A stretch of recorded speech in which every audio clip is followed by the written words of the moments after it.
Welcome back to India Tonight. We're discussing the spread of corruption in India. Arun Jaitely, let's now try and talk about what we can and should do to cure this cancer. To what extent, and let me begin by giving this as a suggestion to you, to what extent is corruption flowing from the way in which political funding happens? Is that the source of most of the corruption? Is that where we need to start? I think that is just one source. Because even 63 years after independence and so many general elections, we have not been able to legitimize our procedure of political funding. Now, there have been institutional reforms made, such as incentivizing donations by check, but I think it's still a minuscule percentage of political expenditure which is available on check. But that's not the only reason. I think that may have something to do with political parties and candidates receiving money in a color of money which is not acceptable.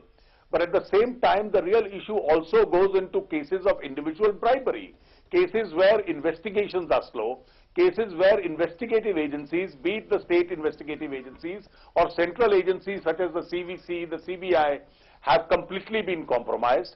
And then you have an ultimate problem of the Indian judicial system taking years, if not decades, before the guilty can be sent to jail.